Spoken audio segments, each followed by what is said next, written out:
The mirror that changed everything. How Oprah's authenticity led me to my first million. Sometimes the most powerful moments happen when we stop pretending and start being real. I stood in front of my bathroom mirror at 3 a.m., mascara running down my cheeks, staring at a stranger. The woman looking back at me wore a $2,000 suit I couldn't afford, carried a fake designer bag, and had just lost her third client this month because she was trying so hard to be someone she wasn't. "Who are you?" I whispered to my reflection.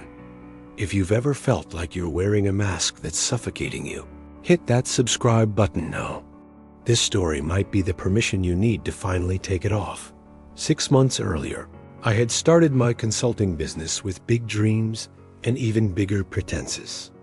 Everyone said you had to fake it till you make it, so I did.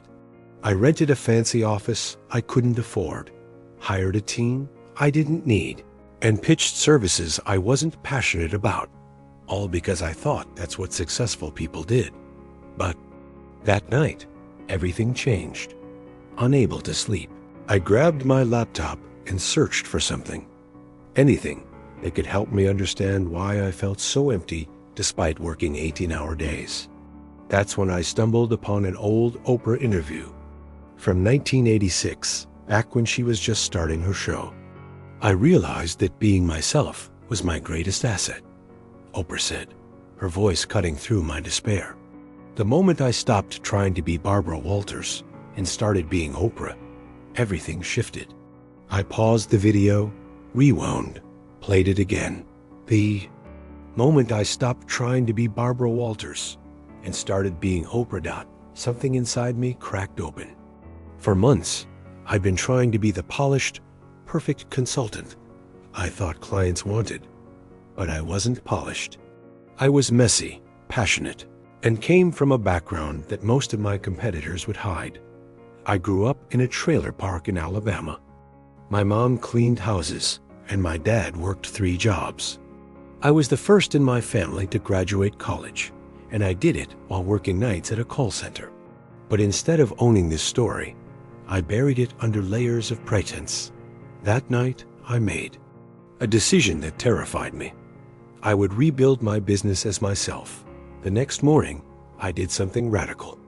I recorded a video for my LinkedIn. No script, no makeup. Just me in my kitchen with my coffee-stained shirt, telling the truth about why I started my business. "I don't have an MBA from Harvard," I said to the camera. "I have a degree from a state school and a PhD in real-world hustle. I've been broke, I've been broken, and I've rebuilt myself more times than I can count. If you want a consultant who looks perfect on paper, I'm not your person. But if you want someone who understands what it's like to build something from nothing, who knows that every dollar matters because she's counted every penny, then let's talk." My finger hovered over the post button for what felt like hours. Everything in me screamed that this was career suicide. But Oprah's words echoed in my mind. Authenticity opens doors. I hit post and immediately wanted to throw up. Within an hour, my phone started buzzing. But instead of the criticism I expected, messages poured in. Finally, someone real. This is exactly what I needed to hear. When can we schedule a call? Drop a comment below, sharing a time when being authentic changed your life. Your story might inspire someone else to drop their mask. One message stood out. It was from Maria, a startup founder who had also grown up with nothing.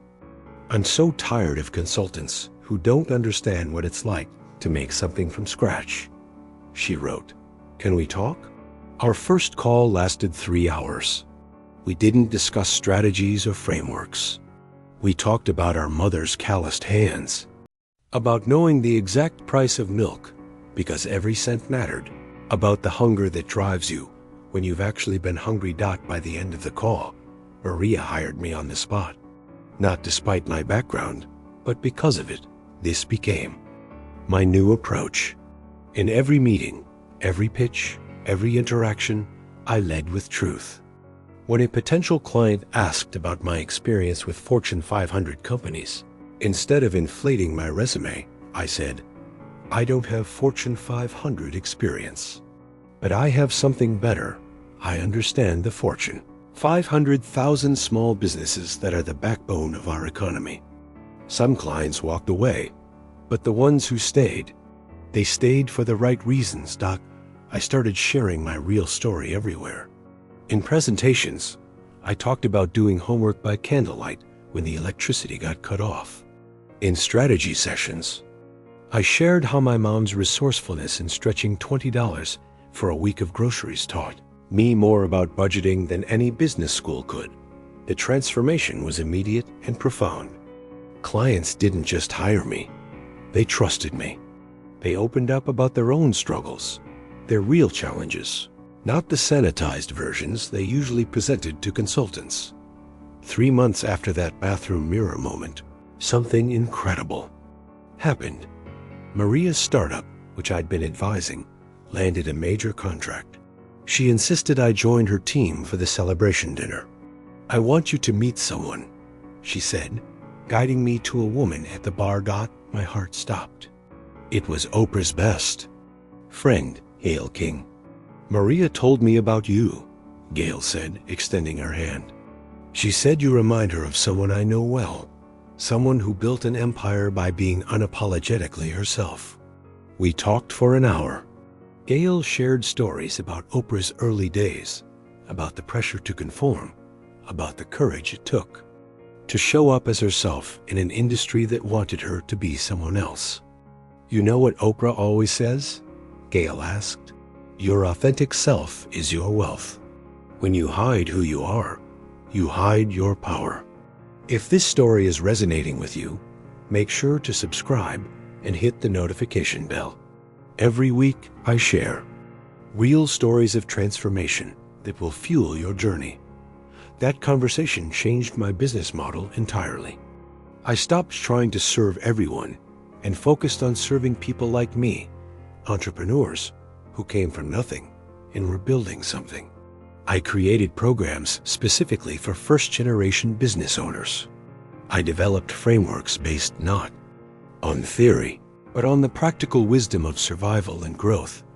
My trailer park to boardroom workshop became my signature offering. In it, I taught skills that weren't in any business book. How to network when you don't know anyone. How to dress professionally on a shoestring budget. How to translate blue-collar work ethic into white-collar success. The response was overwhelming. Entrepreneurs who had been hiding their backgrounds finally had a space where their stories were assets, not liabilities. 6 months later, I was reviewing my books when my accountant called. I need you to sit down, she said. My stomach dropped. Had I miscalculated? Was I in trouble? You've done it, she continued. As of today, your business has generated over $1 million in revenue. I stared at the numbers on my screen. 7 figures. The girl from the trailer park had built $1 million business, but the money wasn't the real victory. The real victory was the email I received that same day from a client. You gave me permission to be myself. That changed everything. I thought back to that night in front of the mirror, to Oprah's words about authenticity, to the moment I decided to stop pretending. The path from that bathroom breakdown to this breakthrough was paved with truth. Here's what I learned from Oprah that you can apply today. 1. Your story is your strategy. Stop hiding your background. The very experiences you're ashamed of might be your greatest business assets. I turned my trailer park roots into $1 million differentiator. What's your hidden superpower? Action step. Write down 3 experiences from your past that you usually hide. Now write how each one gave you a unique skill or perspective. This is your authentic advantage. 2. Serve people like you. Oprah built an empire by speaking to people who felt unseen. When I stopped trying to serve everyone and focused on people with similar backgrounds, my business exploded. Your tribe is waiting for someone who truly understands them. Action step. Define your ideal client based on shared experiences, not just demographics. Who do you understand on a soul level? That's your market point 3. Truth builds trust faster than perfection. Every time I chose authenticity over appearance, I attracted better clients, partners, and opportunities. People don't buy from perfect. They buy from real. Action step. This week, share one vulnerable truth in your business communications. Watch how it transforms your connections. Today, my business isn't just profitable, it's purposeful. I employ 6 people, all first-generation professionals. We've helped over 500 entrepreneurs embrace their authentic stories and build successful businesses. Last month, I received an unexpected package. Inside was a handwritten note. Keep showing up as yourself. The world needs your truth. It was. Signed by Oprah Winfrey. I framed that note and hung it next to my bathroom mirror, the same mirror where my journey to authenticity began. Every morning, I look at it and remember, my authenticity isn't just my power. It's my purpose. Your first million isn't about pretending to be someone else. It's about finally becoming who you really are. Share this story with someone who needs to hear that their authentic self is enough. Comment below with your biggest takeaway. And don't forget to subscribe for more stories of transformation and triumph. Because when you stop pretending and start being, that's when the real success begins. Remember, authenticity opens doors that pretense can't even find. Hey, wait, if you made it this far, it means the story touched you somehow, right? Then you can't miss the next one that's showing up on your screen right now. Click it, I'll meet you there, because the next one is even more powerful.